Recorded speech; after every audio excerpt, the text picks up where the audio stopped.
Hi guys, welcome back to the channel. ಮೊದಲನೇದಾಗಿ ನಮ್ಮ Ellen night ಅವರ ಬಗ್ಗೆ ಮಾತಾಡೋದಾದ್ರೆ, ರೀಸೆಂಟ್ ಆಗಿ ನಮ್ಮ ಎಲೆನ್ ನೈಟ್ ಅವರು ಕ್ರಿಸ್ ವೆನ್ ವೆಲೆಟ್ ಅವರ ಒಂದು ಪಾಡ್ಕಾಸ್ಟ್ ಅಲ್ಲಿ ನೋಡೋದಕ್ಕೆ ಸಿಗ್ತಾರೆ. ಅಂಡ್ ಅದರಲ್ಲಿ ಅವರು ಬಹಳಷ್ಟು ವಿಚಾರಗಳ ಬಗ್ಗೆ ಮಾತಾಡಿದ್ದಾರೆ ಅಂತ ಹೇಳ್ಬೇಕು. ಮೊದಲನೇದಾಗಿ ಅವರು ತನ್ನ ರಿಟೈರ್ಮೆಂಟ್ ಬಗ್ಗೆ ಮಾತಾಡ್ತಾ, ನನಗನ್ಸೋದಿಲ್ಲ ನಾನು 50 ವರ್ಷ ಆದ್ಮೇಲೆ ರೆಸ್ಲಿಂಗ್ ಮಾಡೋದು ನೋಡೋದಕ್ಕೆ ಸಿಗುತ್ತೆ ಅಂತ ಒಂದು ಸ್ಟೇಟ್ಮೆಂಟ್ ನ ಕೊಟ್ಟಿದ್ದಾರೆ. ಸೊ ಈಗ ನಮ್ಮ ಎಲೆನ್ ನೈಟ್ ಅವರಿಗೆ 43 ವರ್ಷ. ಸೊ ನಮ್ಮ ಎಲೆನ್ ನೈಟ್ ಅವರ ಪ್ರಕಾರ 50 ವರ್ಷ ಆಗೋ ತನಕ ಅವರು ರೆಸ್ಲಿಂಗ್ ನ ಕಂಟಿನ್ಯೂ ಮಾಡ್ತಾರಂತೆ. ಅದಾದ್ಮೇಲೆ 50 ಕ್ರಾಸ್ ಆದ್ಮೇಲೆ ನಮ್ಮ ಎಲೆನ್ ನೈಟ್ ಅವರು ಕೂಡ ರೆಸ್ಲಿಂಗ್ ಇಂದ ಅಫಿಷಿಯಲ್ ಆಗಿ ರಿಟೈರ್ಮೆಂಟ್ ನ ತಗೋತಾರಂತೆ. ಅಷ್ಟೇ ಅಲ್ಲ ಗಾಯ್ಸ್, ನಮ್ಮ ಎಲೆನ್ ನೈಟ್ ಅವರು ಕೂಡ ಹೇಳ್ತಾರೆ, ನಾನು ಡಬ್ಲ್ಯೂ ಕಂಪನಿಯಲ್ಲಿ ಅಥವಾ ಬೇರೊಂದು ಕಂಪನಿಗೆ ಹೋದ್ರು ಕೂಡ ಅಂಡರ್ ಅಪ್ರಿಶಿಯೇಟೆಡ್ ಆಗಿ ಈ ಒಂದು ಕಂಪನಿಯಲ್ಲಿ ಉಳ್ಕೋತೀನಿ ಅಂತ. ಹಾಲ್ ಆಫ್ ಫೇಮ್ ಬಗ್ಗೆ ಮಾತಾಡ್ತಾ ಅವ್ರು ಹೇಳ್ತಾರೆ, ನನಗನ್ಸೋದಿಲ್ಲ ನಾನು ಡಬ್ಲ್ಯೂ ಕಂಪನಿಯ ಹಾಲ್ ಆಫ್ ಫೇಮ್ ಗೆ ಹೋಗ್ತೀನಿ ಅಂತ. ಯಾಕಂದ್ರೆ ನನಗೆ ಆ ರೀತಿ ಫೀಲ್ ಆಗ್ತಾ ಇದೆ. ಯಾಕಂದ್ರೆ ನನಗೆ ಎಷ್ಟು ಅಪ್ರಿಶಿಯೇಷನ್ ಸಿಗಬೇಕು ಇಲ್ಲೇ ಅಂತ ಅಲ್ಲ, ಬೇರೊಂದು ಕಂಪನಿಗೆ ನಾನು ಹೋದ್ರು ಕೂಡ ನಾನು ಸಿಕ್ಕಾಪಟ್ಟೆ ಅಂಡರ್ ಅಪ್ರಿಶಿಯೇಷನ್ಗೆ ಒಳಗಾಗ್ತೀನಿ ಅಂತ ನಮ್ಮ ಎಲೆನ್ ನೈಟ್ ಅವರು ತಿಳಿಸಿದ್ದಾರೆ. ನಿಜವಾಗ್ಲೂ ಎಲೆನ್ ನೈಟ್ ಅವರಿಗೆ ಏನ್ ಈಗ ಸಿಗ್ತಾ ಇದೆಯೋ ಅದಕ್ಕಿಂತ ಜಾಸ್ತಿನ ಅವರು ಡಿಸರ್ವ್ ಮಾಡ್ತಾರೆ. ಒಂದು ಟೈಮಲ್ಲಿ ಎಲೆನ್ ನೈಟ್ ಮೂಮೆಂಟ್ ಕೂಡ ನಮಗೆ ನೋಡೋದಕ್ಕೆ ಸಿಗ್ತಾ ಇತ್ತು. ಅಂಡ್ ಆ ಒಂದು ಟೈಮಲ್ಲಿ ಡಬ್ಲ್ಯೂ ಅವರು ಟ್ರಿಗರ್ ಮಾಡಬೇಕಾಗಿತ್ತು. ಬಟ್ ಆ ಒಂದು ಟೈಮಲ್ಲಿ ಡಬ್ಲ್ಯೂ ಅವರು ಎಲೆನ್ ನೈಟ್ ಅವ್ರನ್ನ ವೇಸ್ಟ್ ಮಾಡ್ತಾರೆ ಅಂತ ಹೇಳ್ಬೇಕು. ಅಂಡ್ ಇಲ್ಲಿವರೆಗೂ ಕೂಡ ಗಾಯ್ಸ್, ಎಲೆನ್ ನೈಟ್ ಅವರಿಗೆ ಯಾವ ರೀತಿ ಬುಕ್ಕಿಂಗ್ ನ ಡಬ್ಲ್ಯೂ ಅವರು ಕೊಡಬೇಕಾಗಿತ್ತೋ ಆ ರೀತಿ ಬುಕ್ಕಿಂಗ್ ನ ಎಲೆನ್ ನೈಟ್ ಅವರಿಗೆ ನಿಜವಾಗ್ಲೂ ಕೂಡ ಕೊಡ್ತಾ ಇಲ್ಲ. ಪ್ರತಿ ವರ್ಷನೂ ಕೂಡ ಮನಿ ಇನ್ ದ ಬ್ಯಾಂಕ್ ಪ್ರಾರಂಭ ಆದಾಗ ಎಲೆನ್ ನೈಟ್ ಅವರು ನಿಜವಾಗ್ಲೂ ಕೂಡ ಪ್ರತಿ ವರ್ಷನೂ ಗೆಲ್ಲೋದಕ್ಕೆ ಸಿಕ್ಕಾಪಟ್ಟೆ ಫೇವರೇಟ್ ಆಗಿರ್ತಾರೆ. ಬಟ್ ಡಬ್ಲ್ಯೂ ಅವರು ಆಗ್ಲೂ ಕೂಡ ಟ್ರಿಗರ್ ನ ಪುಲ್ ಮಾಡೋದಿಲ್ಲ. ಈ ಬಾರಿ ಮನಿ ಇನ್ ದ ಬ್ಯಾಂಕ್ ನಮ್ಮ ಎಲೆನ್ ನೈಟ್ ಅವರು ಗೆಲ್ತಾರೋ ಇಲ್ವೋ ಅಂತ ಖಂಡಿತವಾಗ್ಲೂ ಕಾದ್ ನೋಡ್ಬೇಕು. ಸದ್ಯಕ್ಕೆ ನಮ್ಮ ಎಲೆನ್ ನೈಟ್ ಅವರು ಈ ರೀತಿ ಸ್ಟೇಟ್ಮೆಂಟ್ ಗಳನ್ನ ಕೊಟ್ಟಿದ್ದಾರೆ. ಅಂಡ್ ನಾನು ಎಲ್ಲಾ ಕಡೆ ಹೋದ್ರು ಕೂಡ ಸಿಕ್ಕಾಪಟ್ಟೆ ಅಂಡರ್ ಅಪ್ರಿಶಿಯೇಟೆಡ್ ಆಗಿ ಈ ಒಂದು ಇಂಡಸ್ಟ್ರಿಯಲ್ಲಿ ಉಳ್ಕೋತೀನಿ ಅಂತ. ನೆಕ್ಸ್ಟ್ ಅಪ್ಡೇಟ್ ಕಡೆ ಬರೋದಾದ್ರೆ ಇದ್ದಿರ್ತಕ್ಕಂಥದ್ದು ಲ್ಯಾಕ್ ಆಫ್ ಕ್ರಿಯೇಟಿವ್ ಡಿಸಿಷನ್ಸ್ ಗಳ ಬಗ್ಗೆ. ಲಿಟ್ರಲಿ ಗೈಸ್, ಸದ್ಯಕ್ಕೆ ಡಬ್ಲ್ಯೂ ಕ್ರಿಯೇಟಿವ್ ಟೀಮ್ ಅಲ್ಲಿ ಸಿಕ್ಕಾಪಟ್ಟೆ ಕ್ರಿಯೇಟಿವಿಟಿಯ ಪ್ರಾಬ್ಲಮ್ ನಮಗೆ ನೋಡೋದಕ್ಕೆ ಸಿಗ್ತಾ ಇದೆ. ಮೊದಲನೇದಾಗಿ ಇವನ್ ಡಬ್ಲ್ಯೂ ಇಂಟರ್ನಲ್ ಅಲ್ಲೇ ಬಿಲೀವ್ ಆಗಿರೋದೇನಪ್ಪಾ ಅಂದ್ರೆ, ಲಿವ್ ಮಾರ್ಗನ್ ಹಾಗೆ ಡಾಮಿನಿಕ್ ಮಿಸ್ಟೀರಿಯೋ ಅವ್ರಿಗೂ ಕೂಡ ಚೆನ್ನಾಗಿ ಬುಕ್ಕಿಂಗ್ ಸಿಗ್ತಾ ಇಲ್ಲ ಅಂತ. ಮೊದಲನೇದಾಗಿ ನಮ್ಮ ಲಿವ್ ಮಾರ್ಗನ್ ಅವರ ಬಗ್ಗೆ ಮಾತಾಡೋದಾದ್ರೆ ನಿಮ್ಮೆಲ್ಲರಿಗೂ ಕೂಡ ಗೊತ್ತೇ ಇರಬಹುದು, ಲಿವ್ ಮಾರ್ಗನ್ ಅವರಿಗೆ ಲಿಟ್ರಲಿ ಯಾವುದೇ ರೀತಿಯ ಡೈರೆಕ್ಷನ್ ಇಲ್ಲ. ರಸಲ್ ಮೀನಿಯಾದಲ್ಲಿ ಅವರು ಚಾಂಪಿಯನ್ ಆದಾಗಿಂದನೂ ಕೂಡ ಅವರು ಏನ್ ಮಾಡ್ತಾ ಇದ್ದಾರೆ ಅಂತ ಯಾರಿಗೂ ಕೂಡ ಗೊತ್ತಾಗ್ತಾ ಇಲ್ಲ. ಸ್ಟೆಫನಿ ವೆಕರ್ ಹಾಗೆ ಲಿವ್ ಮಾರ್ಗನ್ ಅವರ ನಡುವೆ ಡಬ್ಲ್ಯೂ ಅವರು ಸ್ಟೋರಿನ ಕಂಟಿನ್ಯೂ ಮಾಡಬೇಕು ಅಂತ ಹೋದ್ರು. ಅಷ್ಟೊತ್ತಿಗೆ ಸ್ಟೆಫನಿ ವೆಕರ್ ಅವರಿಗೆ ಇಂಜುರಿ ಆಯಿತು. ಅಂಡ್ ಈಗ ನಮ್ಮ ಲಿವ್ ಮಾರ್ಗನ್ ಅವರಿಗೆ ಯಾವುದೇ ರೀತಿಯ ಬ್ಯಾಕಪ್ ಪ್ಲಾನ್ ಇಲ್ಲ. ಅದಕ್ಕೋಸ್ಕರ ಅವರನ್ನ ಟೆಲಿವಿಷನ್ ಅಲ್ಲಿ ತೋರಿಸಬೇಕಲ್ಲ ಅಂತ queen of the ring tournament ಅಲ್ಲಿ ಇಟ್ಟಿದ್ದಾರೆ. ಅದು ಕೂಡ ಸೆನ್ಸ್ ಆಗ್ತಾ ಇಲ್ಲ. ಯಾಕಂದ್ರೆ ಲಿವ್ ಮಾರ್ಗನ್ ಅವರೇ ಇಲ್ಲಿ ವರ್ಲ್ಡ್ ಹೆವಿ ವೇಟ್ ಚಾಂಪಿಯನ್ ಇಲ್ಲಿ ಟೂರ್ನಮೆಂಟ್ ಗೆ ಬಂದಿದ್ದಾರೆ ಅಂದ್ರೆ ಇದು ನಿಜವಾಗ್ಲೂ ಸೆನ್ಸ್ ಆಗುತ್ತಾ? ಇಲ್ಲ. ಸೊ ಸ್ಟೆಫನಿ ವೆಕರ್ ಅವರಿಗೆ ಇಂಜುರಿ ಆಗಿದೆ. ಅಂಡ್ ಆ ಒಂದು ಟೈಮ್ ಅಲ್ಲಿ ಲಿವ್ ಮಾರ್ಗನ್ ಅವ್ರನ್ನ ಟೆಲಿವಿಷನ್ ಅಲ್ಲಿ ತೋರಿಸಬೇಕು ಅಂತ ಡಬ್ಲ್ಯೂ ಅವರು ಲಿವ್ ಮಾರ್ಗನ್ ಅವ್ರನ್ನ ಹಾಕಿದ್ದಾರೆ. ಅಂಡ್ ಲಿವ್ ಮಾರ್ಗನ್ ಅವ್ರಿಗೂ ಕೂಡ ಸ್ಟೆಫನಿ ವೆಕರ್ ಅವರು ರಿಟರ್ನ್ ಆಗೋ ತನಕ ಯಾವುದೇ ರೀತಿಯ ಪ್ಲಾನ್ ಇಲ್ಲ. ಇನ್ನು ನಮ್ಮ ಡರ್ಟಿ ಡಾಮಿನಿಕ್ ಮಿಸ್ಟೀರಿಯೋ ಅವರು ಏನು ಮಾಡ್ತಾ ಇದ್ದಾರೆ ನನಗಂತೂ ಅರ್ಥ ಆಗ್ತಾ ಇಲ್ಲ. ಇಲ್ಲಿ ಮ್ಯಾಚಸ್ ಗಳಲ್ಲೂ ಕೂಡ ಅವರು ಜಾಸ್ತಿ ಕಂಪೀಟ್ ಮಾಡ್ತಾ ಇಲ್ಲ. ಆ ಕಡೆ ಸ್ಟೋರಿ ಲೈನ್ ಅಲ್ಲೂ ಕೂಡ ಅವರು ಏನು ಮಾಡ್ತಾ ಇದ್ದಾರೆ ಅರ್ಥನೇ ಆಗ್ತಾ ಇಲ್ಲ. ಜಡ್ಜ್ಮೆಂಟ್ ಡೇ ಅಲ್ಲಿ ಇದ್ದಾರೆ ಸೈಡ್ ಕಿಕ್ ಆಗಿ ಅಷ್ಟೇ, ಅದೊಂದು ನಮಗೆ ಗೊತ್ತಾಗ್ತಾ ಇದೆ. ಸೊ ಇದರಿಂದ ಡಬ್ಲ್ಯೂ ಅವರು ಕೂಡ ಲಿವ್ ಮಾರ್ಗನ್ ಆಗಿ ಡಾಮಿನಿಕ್ ಮಿಸ್ಟೀರಿಯೋ ಅವ್ರನ್ನ ಚೆನ್ನಾಗಿ ಬುಕ್ ಮಾಡಬೇಕು ಅಂತ ಅನ್ಕೋತಾ ಇದ್ರಂತೆ. ಅಷ್ಟೇ ಅಲ್ಲ, ನೆಕ್ಸ್ಟ್ ಟ್ರಿಪಲ್ ಮೇನಿಯಾ ಬರ್ತಾ ಇದೆಯಲ್ಲ, ಅದರ ಫೇಸ್ ಆಗಿ ಟ್ರಿಪಲ್ ಎ ಮೆಗಾ ಚಾಂಪಿಯನ್ ಆದಂತಹ ನಮ್ಮ ಡಾಮಿನಿಕ್ ಮಿಸ್ಟೀರಿಯೋ ಅವರಿಗೆ ಒಂದು ಅದ್ಭುತವಾದ ಸ್ಟೋರಿನ ಕೊಡಬೇಕು ಅಂತ ಡಬ್ಲ್ಯೂ ಅಂಡರ್ ಅಲ್ಲೇ ಮಾತುಕತೆಗಳು ಶುರು ಆಗಿದೆ. ಇನ್ನು ನಮ್ಮ best in the world CM Punk ಅವರ ಬಗ್ಗೆ ಮಾತಾಡೋದಾದ್ರೆ, ಸಿಎಂ ಪಂಕ್ ಅವ್ರಿಗೂ ಕೂಡ ಯಾವುದೇ ರೀತಿಯ ಕ್ರಿಯೇಟಿವ್ ಬುಕ್ಕಿಂಗ್ ಇಲ್ದಲೆ ಅವ್ರಿಗೂ ಕೂಡ ಡಬ್ಲ್ಯೂ ಅವರು ಒಂದು ಬ್ರೇಕ್ ನ ಕೊಟ್ಟಿದ್ದಾರೆ. ಸೊ ಸಿಎಂ ಪಂಕ್ ಅವ್ರಿಗೂ ಕೂಡ ಯಾವುದೇ ರೀತಿಯ ಪ್ರಾಪರ್ ಸ್ಟೋರಿನ ಇವರು ರೆಡಿ ಮಾಡೋದಕ್ಕೆ ಆಗ್ತಾ ಇಲ್ಲ. CM Punk, Liv Morgan, Dominik Mysterio ಅಂತ ಟಾಪ್ ಸ್ಟಾರ್ಸ್ ಗಳಿಗೆನೆ ನಿಮ್ಮ ಬಳಿ ಸ್ಟೋರಿ ಇಲ್ಲ ಅಂದ್ರೆ ಇನ್ನ ಎಲೆನ್ ನೈಟ್ ಚಿಕ್ಕ ಚಿಳ್ಳೆ ಪಿಟಾಣಿಗಳೆಲ್ಲ ಯಾವ ಲೆಕ್ಕ ಅಲ್ವಾ? ಸೊ ಇದರಿಂದಾನೇ ಗೊತ್ತಾಗ್ತಾ ಇದೆ ಕ್ರಿಯೇಟಿವ್ ಟೀಮ್ ಅಲ್ಲಿ ಒಂದು ದೊಡ್ಡ ಬದಲಾವಣೆಯ ಅಗತ್ಯಕತೆ ಇದೆ ಅಂತ.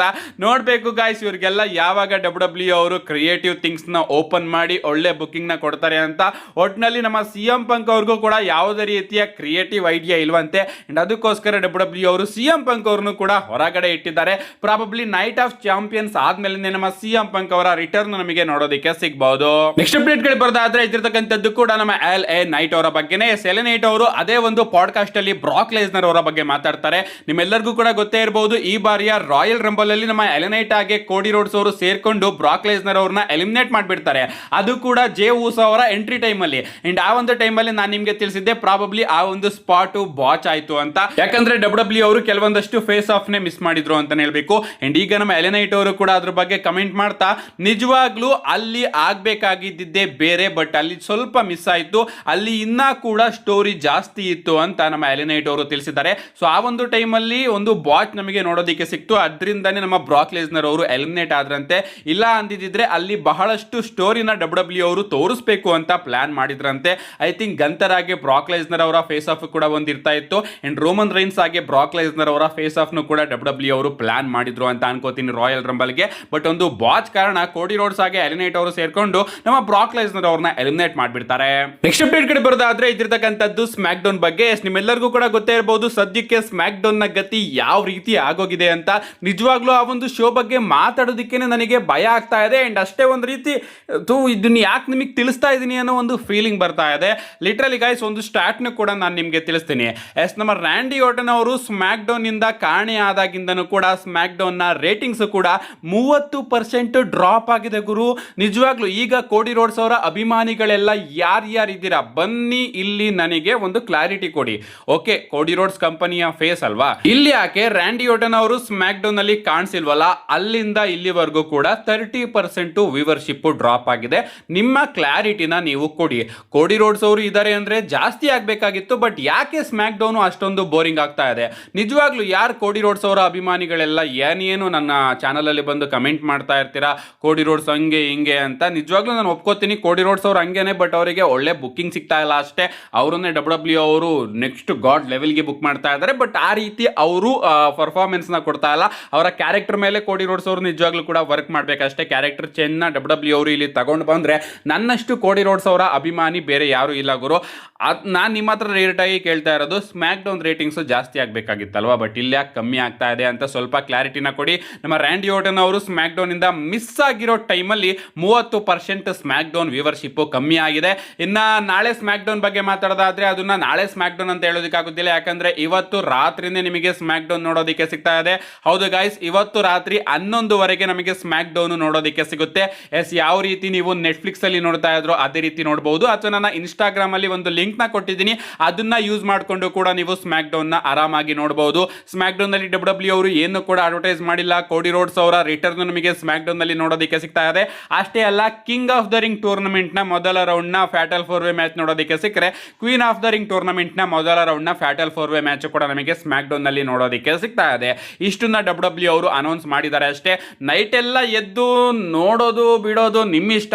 ನೋಡೋಣ ಗೈಸ್, ಬೋರಿಂಗ್ ಆಗ್ತಾ ಇರುತ್ತೆ, ನಿದ್ದೆ ಬರ್ತಾ ಇರುತ್ತೆ ಗುರು, ನೋಡೋದಕ್ಕೆ ಆಗ್ತಿರೋದಿಲ್ಲ, ಬಟ್ ನನ್ನ ಜಾಬು ಆದ್ರೂ ಕೂಡ ನಾನು ನೋಡ್ಲೇಬೇಕಾಗಿದೆ. ನೆಕ್ಸ್ಟ್ ಅಪ್ಡೇಟ್ ಕಡೆ ಬರೋದಾದ್ರೆ ಇದಿರ್ತಕ್ಕಂಥದ್ದು ಕಿಂಗ್ ಆಫ್ ದ ರಿಂಗ್ ನ ವಿನ್ನರ್ ಬಗ್ಗೆ. ಡಬ್ಲ್ಯೂ ಅವರು ಇನ್ನೂ ಕೂಡ ಡಿಸೈಡ್ ಮಾಡಿಲ್ವಂತೆ ಯಾರನ್ನ ಈ ಬಾರಿಯ king of the ring tournament ನ ವಿನ್ನರ್ ಮಾಡೋಣ ಅಂತ. ಇವನ್ ಆ ಬ್ರಾಕೆಟ್ಸ್ ಗಳು ಅನೌನ್ಸ್ ಆಯ್ತಲ್ಲ, ಆ ಟೈಮಲ್ಲಿ ಡಬ್ಲ್ಯೂ ಅವರು ಯಾರನ್ನು ಕೂಡ ಕನ್ಸಿಡರೇ ಮಾಡಿರ್ಲಿಲ್ವಂತೆ.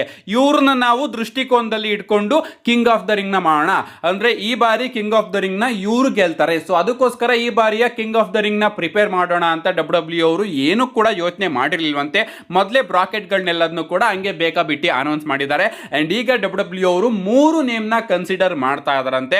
ಆ 3 ನೇಮ್ ಯಾವುದು ಅಂತ ರಿವೀಲ್ ಆಗಿಲ್ಲ, ಬಟ್ ನಲ್ಲಿ ಡಬ್ಲ್ಯೂ ಅವರು 3 ನೇಮ್ ನ ತಲೆಯಲ್ಲಿ ಇಟ್ಕೊಂಡು ಈ ಬಾರಿಯ king of the ring tournament ನ ನಡೆಸ್ತಾ ಇದ್ದಾರೆ. ಸೊ ಆ 3 ನೇಮ್ ಅಲ್ಲಿ ಯಾವ್ದಾದ್ರು ಒಂದು ನೇಮು ವಿನ್ ಆಗೋ ಚಾನ್ಸಸ್ ಇದೆ. ಎಸ್, ಮೊದಲನೇದಾಗಿ ನನ್ನ ಪ್ರಕಾರ ಪ್ರಾಬಬ್ಲಿ ಸೆತ್ ರೋಲಿನ್ಸ್ ಅವ್ರನ್ನ ಅವರು ಗಮನದಲ್ಲಿ ಇಟ್ಕೊಂಡಿರ್ತಾರೆ. ಅದಾದ್ಮೇಲೆ ಒಬಾಫಿಮಿ ಅವ್ರನ್ನು ಕೂಡ ಕನ್ಸಿಡರ್ ಮಾಡಿರ್ತಾರೆ. ಅಂಡ್ ಈ ಕಡೆ ನಮ್ಮ ಜೇ ಊಸೋ ಅವ್ರನ್ನು ಕೂಡ ಡಬ್ಲ್ಯೂ ಅವರು ಕನ್ಸಿಡರ್ ಮಾಡಿರ್ತಾರೆ ಅಂತ ಅನ್ಕೋತೀನಿ. ನೋಡೋಣ ಈ ಬಾರಿಯ ಕಿಂಗ್ ಆಫ್ ದ ರಿಂಗ್ ಯಾರಾಗ್ತಾರೆ ಅಂತ. ನನ್ನ ಪ್ರಕಾರ ಜಾಸ್ತಿ ಚಾನ್ಸ್ ಇಲ್ಲಿ ನಮ್ಮ ಸೆತ್ ಫ್ರೀಕಿನ್ ರಾಲಿನ್ಸ್ ಅವರಿಗೆ ಕಾಣಿಸ್ತಾ ಇದೆ. ಯಾಕಂದ್ರೆ ರೀಸೆಂಟ್ ಆಗಿ ಡಬ್ಲ್ಯೂ ಅವರು ಸೆತ್ ರಾಲಿನ್ಸ್ ಆಗಿ ರೋಮನ್ ರೈನ್ಸ್ ಅವರ ಮ್ಯಾಚ್ ನ ಸಮ್ಮರ್ ಸ್ಲಾಮಿಗೆ ಪ್ಲಾನ್ ಮಾಡ್ತಾ ಇದ್ದಾರೆ ಅಂತ ಅಪ್ಡೇಟ್ ಬಂದಿತ್ತು ನೆನ್ನೆ ವಿಡಿಯೋದಲ್ಲಿ ನಾನು ನಿಮಗೆ ತಿಳಿಸಿದ್ದೆ. ನಮ್ಮ ನೆಕ್ಸ್ಟ್ ಅಂಡ್ ಫೈನಲ್ ಅಪ್ಡೇಟ್ ಕಡೆ ಬರೋದಾದ್ರೆ ಇದಿರ್ತಕ್ಕಂಥದ್ದು ಕೂಡ ನಮ್ಮ ಸೆತ್ ಫ್ರೀಕಿನ್ ರಾಲಿನ್ಸ್ ಅವರ ಬಗ್ಗೆನೇ. ಎಸ್, ನಮ್ಮ ಸೆತ್ ಫ್ರೀಕಿನ್ ರಾಲಿನ್ಸ್ ಅವರು ರೋಮನ್ ರೈನ್ಸ್ ಅವರ ಬಗ್ಗೆ ಒಂದು ಸ್ಟೇಟ್ಮೆಂಟ್ ನ ಕೊಟ್ಟಿದ್ದಾರೆ. ಅವ್ರು ಹೇಳ್ತಾರೆ, ರೋಮನ್ ರೈನ್ಸ್ ಅವರು ಬುಲ್ಶಿಟ್ ರೀತಿ ನಾನು ವರ್ಲ್ಡ್ ಹೆವಿವೇಟ್ ಚಾಂಪಿಯನ್ಶಿಪ್ ನ ರೆಲೆವೆಂಟ್ ಮಾಡಿದ್ದು, ನಾನು ಆ ಒಂದು ಚಾಂಪಿಯನ್ಶಿಪ್ ನ ಇನ್ನೂ ಕೂಡ ಬೆಳೆಸ್ತಾ ಇದ್ದೀನಿ ಅಂತ ಆ ಒಂದು ಚಾಂಪಿಯನ್ಶಿಪ್ ನ ಇಟ್ಕೊಂಡು ಓಡಾಡ್ತಾ ಇದ್ದಾರೆ. ಬಟ್ ಅದು ಅವ್ರಿಗೂ ಕೂಡ ಗೊತ್ತು ಅಂಡ್ ಎಲ್ಲರಿಗೂ ಕೂಡ ಗೊತ್ತು. ಅವರು ಆ ರೀತಿ ಹೇಳ್ಬೇಕಾದ್ರೆಲ್ಲ ಅವರು ಸ್ಟುಪಿಡ್ ಆಗಿರ್ತಾರೆ ಅಂಡ್ ಅದು ಬುಲ್ಶಿಟ್ ಆಗಿರುತ್ತೆ. ಯಾಕಂದ್ರೆ ಎಲ್ಲರಿಗೂ ಕೂಡ ಗೊತ್ತು ವರ್ಲ್ಡ್ ಹೆವಿವೇಟ್ ಚಾಂಪಿಯನ್ಶಿಪ್ ನ ರೆಲೆವೆಂಟ್ ಮಾಡಿದ್ದು ಬೆಳೆಸಿದ್ದು ನಾನು ಅಂತ ನಮ್ಮ ಸೆತ್ ಫ್ರೀಕಿನ್ ರಾಲಿನ್ಸ್ ಅವರು ರೋಮನ್ ರೈನ್ಸ್ ಅವರ ಬಗ್ಗೆ ಒಂದು ಸ್ಟೇಟ್ಮೆಂಟ್ ನ ಕೊಟ್ಟಿದ್ದಾರೆ. ಇಲ್ಲಿ ನಮ್ಮ ಸೆತ್ ರಾಲಿನ್ಸ್ ಅವರು ಹೇಳ್ತಿರೋದು ಕೂಡ ಒಂದು ರೀತಿ ನಿಜನೇ, ಅಂಡ್ ಆ ಕಡೆ ರೋಮನ್ ರೈನ್ಸ್ ಅವರು ಹೇಳ್ತಿರೋದು ಕೂಡ ಒಂದು ರೀತಿ ನಿಜನೇ. ಅಫ್ಕೋರ್ಸ್ ನಾನಂತೂ ಒಪ್ಕೊಂಡೇ ಒಪ್ಕೋತೀನಿ ಗುರು. ರೋಮನ್ ರೈನ್ಸ್ ಅವರು ಆ ಕಡೆ ಅನ್ಡಿಸ್ಪ್ಯೂಟೆಡ್ ಡಬ್ಲ್ಯೂ ಯೂನಿವರ್ಸಲ್ ಚಾಂಪಿಯನ್ ಆಗಿದ್ದಾಗ ಈ ಕಡೆ ವರ್ಲ್ಡ್ ಹೆವಿವೇಟ್ ಚಾಂಪಿಯನ್ಶಿಪ್ ನ ಒಂದು ರೀತಿ ಮೇಲ್ಗಡೆ ತಗೊಂಡು ಬರೋದಕ್ಕೆ ಕಾರಣ ನಮ್ಮ ಸೆತ್ ಫ್ರೀಕಿನ್ ರಾಲಿನ್ಸ್ ಅವರೇ ಫೈಟಿಂಗ್ ಚಾಂಪಿಯನ್ ಆಗಿ ವರ್ಲ್ಡ್ ಹೆವಿವೇಟ್ ಚಾಂಪಿಯನ್ಶಿಪ್ ನ ಸ್ವಲ್ಪ ಮೇಲ್ಗಡೆ ತಗೊಂಡು ಬಂದ್ರು. ಬಟ್ ಈಗ ರೋಮನ್ ರೈನ್ಸ್ ಅವರು ಏನ್ ಕೆಲಸ ಮಾಡ್ತಾ ಇದ್ದಾರೆ ಗೊತ್ತಾ? ರೋಮನ್ ರೈನ್ಸ್ ಅವರು ಆ ಒಂದು ವರ್ಲ್ಡ್ ಹೆವಿವೇಟ್ ಚಾಂಪಿಯನ್ಶಿಪ್ ನ ಅನ್ಡಿಸ್ಪ್ಯೂಟೆಡ್ ಚಾಂಪಿಯನ್ಶಿಪ್ ಗಿಂತ ಮೇಲ್ಗಡೆ ತಗೊಂಡು ಹೋಗ್ತಾ ಇದ್ದಾರೆ. ರೋಮನ್ ರೈನ್ಸ್ ಅವರು ಅನ್ಡಿಸ್ಪ್ಯೂಟೆಡ್ ಚಾಂಪಿಯನ್ ಆಗಿದ್ದಾಗ world heavyweight championship secondary champion ಆಗಿತ್ತು. ಬಟ್ ಈಗ ರೋಮನ್ ರೈನ್ಸ್ ಅವರು ವರ್ಲ್ಡ್ ಹೆವಿವೇಟ್ ಚಾಂಪಿಯನ್ ಆದಾಗ ಅನ್ಡಿಸ್ಪ್ಯೂಟೆಡ್ ಚಾಂಪಿಯನ್ಶಿಪ್ ಸೆಕೆಂಡರಿ ಚಾಂಪಿಯನ್ ಆಗಿದೆ. ಸೊ ರೋಮನ್ ರೈನ್ಸ್ ಅವರು ಸೆತ್ ರಾಲಿನ್ಸ್ ಅವರು ವರ್ಲ್ಡ್ ಹೆವಿವೇಟ್ ಚಾಂಪಿಯನ್ಶಿಪ್ ನ ಏನ್ ರೆಲೆವೆಂಟ್ ಮಾಡಿದ್ರು ಅದನ್ನ ಇನ್ನೂ ಕೂಡ ಮ್ಯಾಸಿವ್ ಆಗಿ ಅನ್ಡಿಸ್ಪ್ಯೂಟೆಡ್ ಚಾಂಪಿಯನ್ಶಿಪ್ ಗಿಂತ ಜಾಸ್ತಿನೇ ತಗೊಂಡು ಹೋಗ್ತಾ ಇದ್ದಾರೆ. ಒಂದು ರೀತಿ ಸೆತ್ ರಾಲಿನ್ಸ್ ಅವರು ಅರ್ಧ ಮಾಡಿದಂತಹ ಕೆಲಸನ ರೋಮನ್ ರೈನ್ಸ್ ಅವರು ಇನ್ನೂ ಕೂಡ ಪೂರ್ತಿ ಮಾಡ್ತಾ ಇದ್ದಾರೆ ಅಂತ ಹೇಳ್ಬೇಕು. ಸೊ ಇದು ನನ್ನ ಅಭಿಪ್ರಾಯ. ಇನ್ನು ಮುಂದೆ ಸೆತ್ ರಾಲಿನ್ಸ್ ಅವರು ರೋಮನ್ ರೈನ್ಸ್ ಅವರ ಬಗ್ಗೆ ಹಿಂಗೆ ಕಮೆಂಟ್ ನ ಕೊಡ್ತಾನೆ ಇರ್ತಾರೆ. ಯಾಕಂದ್ರೆ ಅಫ್ಕೋರ್ಸ್ ಡಬ್ಲ್ಯೂ ಅವರು ಸಮ್ಮರ್ ಸ್ಲಾಮ್ ಅಲ್ಲಿ ಸೆತ್ ರಾಲಿನ್ಸ್ ಹಾಗೆ ರೋಮನ್ ರೈನ್ಸ್ ಅವರ ಮ್ಯಾಚ್ ನ ಪ್ಲಾನ್ ಮಾಡ್ತಾ ಇದ್ದಾರೆ. ನಿಮ್ಗೆ ಅನ್ಸುತ್ತೆ ಗೈಸ್ ಇದ್ರ ಬಗ್ಗೆ ನಿಮ್ಮ ಅನಿಸಿಕೆನ ಕಮೆಂಟ್ ಮಾಡಿ ಅಂತ ಹೇಳ್ತಾ see you guys in my next video.